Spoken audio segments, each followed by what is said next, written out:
Local and state officials, residents, and media gathered this afternoon. The Mississippi Levee Board has been closely monitoring the levees. Some of the training programs offered are to attract younger people to agriculture because the average age of farmers in this country is 59 years old.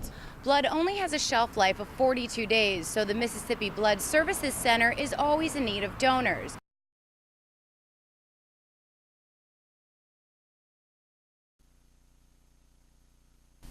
Last night's severe storms caused trees to fall all over the Delta, but homeowner Willie Terry was especially surprised when one came crashing right through his roof. We heard this loud crack like a transformer had blew, and when we looked, the whole ceiling had disappeared.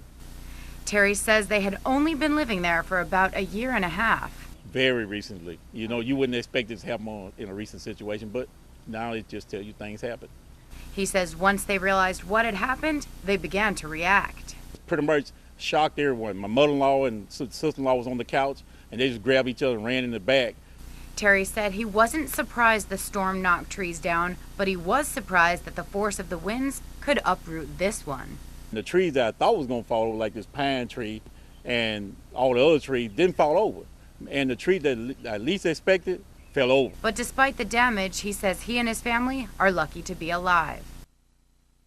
In Greenville, Caitlin Rearden, WXVT, Delta News. Mississippi Governor Haley Barbour paid a visit to Greenville today to discuss emergency plans for the rising river.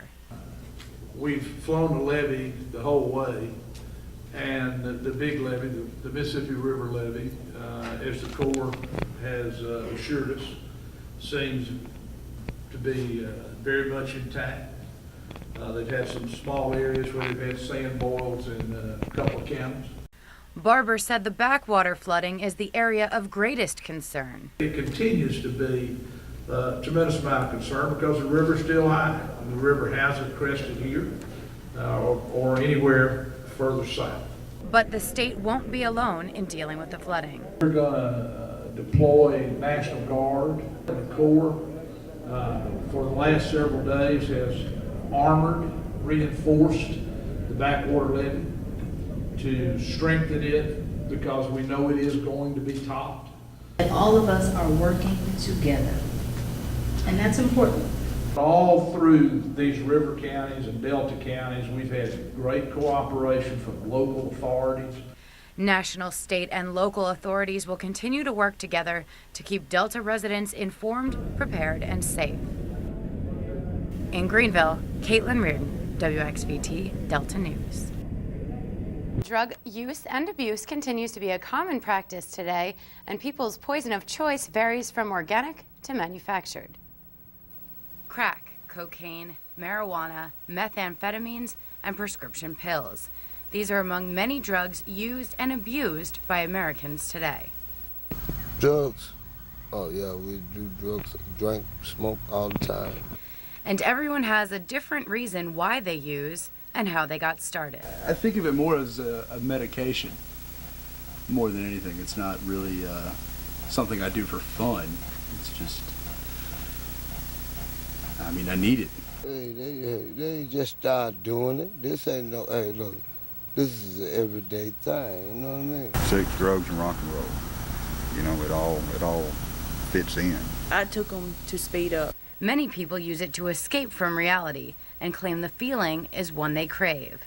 Once I crossed the line of addiction, I liked the effect that alcohol had on me and drugs. And so it was fitting what I needed at that time.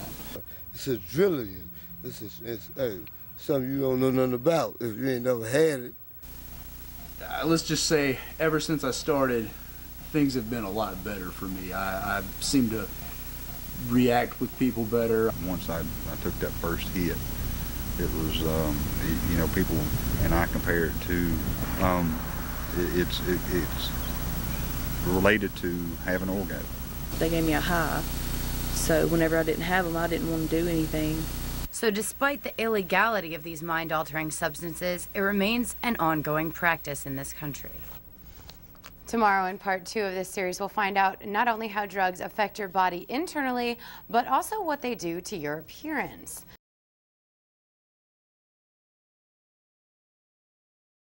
In Washington County, emergency management officials are looking for volunteers in case the floodwaters come our way. In Sharkey County, the health department in Rolling Fork is temporarily closing because of possible flooding. WXVT's Sasha Jones joins us at the waterfront as we continue our live team coverage. Backwater flooding will cover thousands of acres in the South Delta, and some towns along Highway 61 are taking precautions. The people who live inside the levee have been hit the hardest by the high water. Some of them may have lost everything.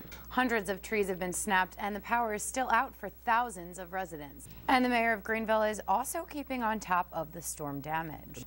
In other news tonight at 6, members and friends of the Delta Council gathered to show their support for the catfish industry.